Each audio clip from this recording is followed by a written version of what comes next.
NewsHour series China, Power and Prosperity continues tonight with one of the most critical issues rankling U.S.-China relations, trade. The two nations' dispute has largely played out as a tariff war, but there are underlying issues and arguments on both sides. So, in partnership with the Pulitzer Center, we tell this story with two correspondents, Nick Schifrin and Katrina Yu. They begin in China's Silicon Valley, Shenzhen. In Shenzhen's Segi Market, you can buy anything electronic. There are 10 floors of circuit boards, battery-powered children's toys, digital watches, wireless headphones, even Bitcoin mining computers. And all of this is sold all over the world because international companies have long tapped into China's massive market and huge supply of reliable labor. If you have an electronic product that's labeled made in China, the chances are its parts come from here and end up all over the world, including the U.S. For decades, the world's two largest economies, the U.S. and China, have been integrated. But now the Trump administration is trying to change that. And the trade war is not only going to affect American businesses and consumers, but also businesses and consumers here in China. Segi Market has been called the barometer of China's electronics industry. Components and finished products are sourced from super factories all over Shenzhen. More than 60,000 businesses have set up shop here. While they may sell everywhere, this year all eyes are on the U.S. I hope the trade war doesn't continue to get worse. Let's keep a peaceful relationship. Don't raise tariffs because no one wins. All the vendors we spoke to blame President Trump for the trade war. And some say Trump feels threatened by China's success. China's electronics industry is pretty good. Now Trump is just trying to suppress China's development. Though some freely admit to selling copies of US products. I ask her if this is a GoPro. No, it's not a GoPro. GoPro is made abroad and it's very expensive. But this one is cheap and it's similar. How similar, Nick? Well, very similar. The Chinese sports cam looks exactly like the American GoPro. At this Chinese New Barlin store, take a look at the words. The sneakers and the writing look an awful lot like American New Balance. That's just two examples of Chinese copycatting that the U.S. has turned into theft on an industrialized scale. The U.S. has indicted hackers connected to the Chinese military for stealing specs of an American power plant similar to this model and navigation satellite technology. And the U.S. says the most expensive weapons system ever, the American F-35, looks just like the Chinese J-31 because Chinese hackers stole the designs. The U.S. says in just a few decades, theft helped China make its military world-class and its companies technology leaders. That kind of technological advancement doesn't happen organically. Jake Parker has lived in Beijing for a decade and is the vice president of the U.S.-China Business Council, which advocates for American businesses in China. China's system is set up in such a way that the state has access to information that companies would consider to be trade secrets. The amount of information that's transferred to the Chinese government goes far beyond what would be expected in another market.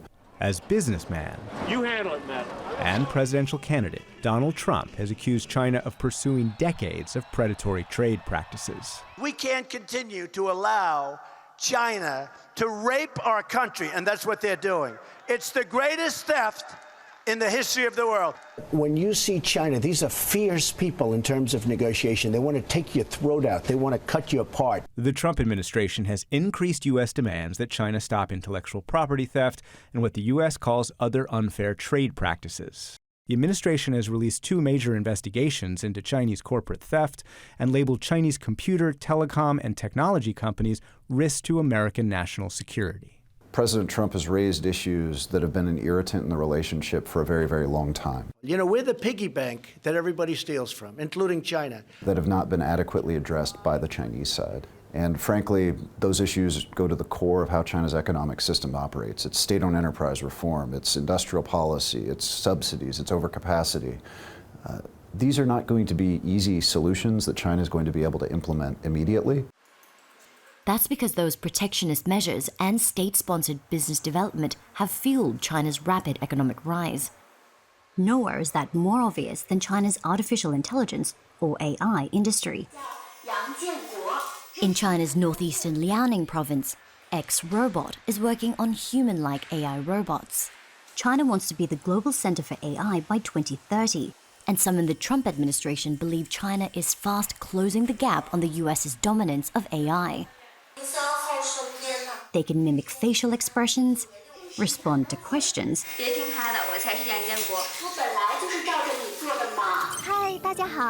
and even host a TV show.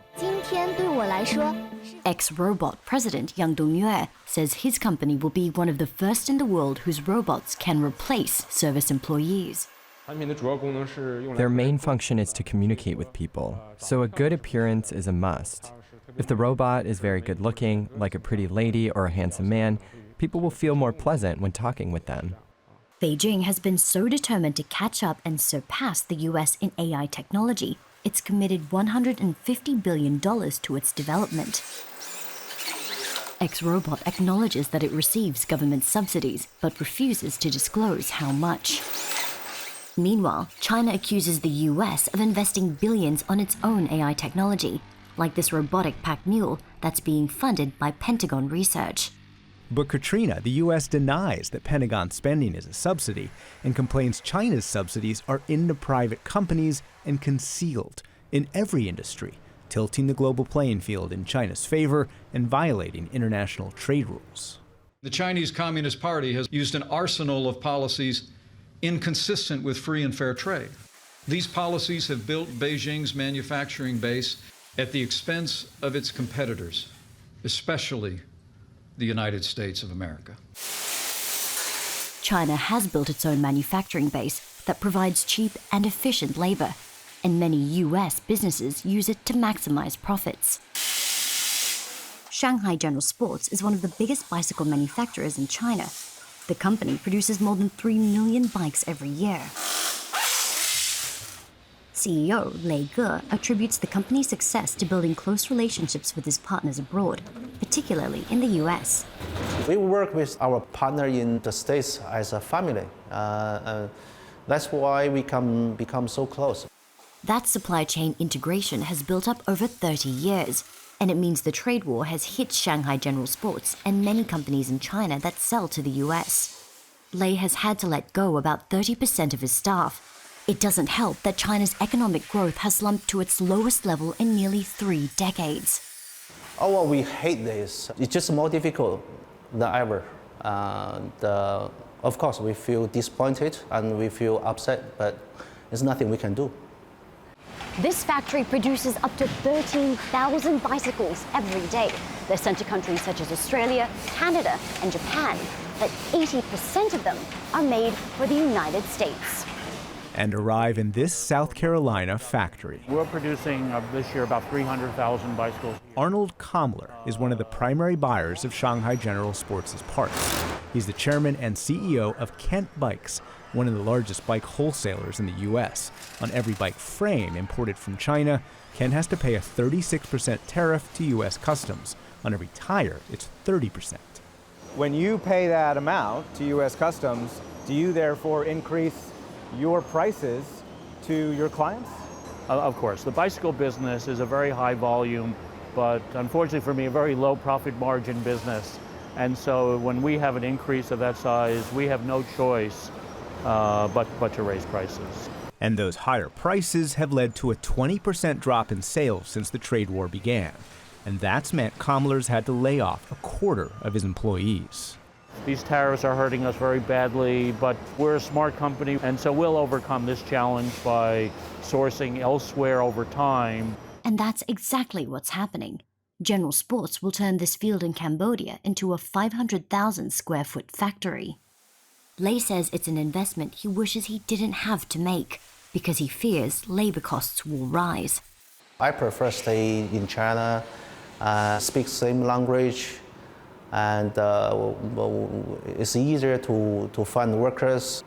It may not be good for businesses, but driving companies out of China is music to many in the Trump administration's ears. Some senior advisors want to continue economic integration with China, but others see China as a national security threat and want to separate the two economies. President Trump has vacillated between the camps. In late August, he tweeted, our great American companies are hereby ordered to immediately start looking for an alternative to China. But at the G7 in France just 3 days later, he said American companies could still thrive in China. If we make a deal, I'd like to see him stay there and do a great job. On Chinese media, commentators argue President Trump's flip-flops show he's unreliable. You cannot be in a situation where I don't believe what you're saying, and I don't believe you'll carry out even if you do. How can I have a negotiation with you? China has taken steps to ensure it's less vulnerable to Trump's trade war shots, from boosting domestic supplies of soybeans, corn, and cotton, to expanding export markets beyond the US to Africa and South America. With no need for democratic elections and what it calls a higher economic pain threshold, Chinese TV says China can outlast Trump. Anyone who misjudges China will surely pay the price of the Chinese people's steel will. But President Trump has said he can outlast China and vows to hold his ground, even if that harms the U.S. economy short term. I am doing this whether it's good or bad for your statement about, oh, will we fall into a recession for 2 months, okay? The fact is somebody had to take China on. My life would be a lot easier if I didn't take China on, but I like doing it because I have to do it. Which means U.S.-China cooperation is decreasing and the confrontation is increasing. And the trade war continues as two economies that have been integrated for decades are already drifting apart. For the PBS NewsHour, I'm Katrina Yu. And I'm Nick Schifrin.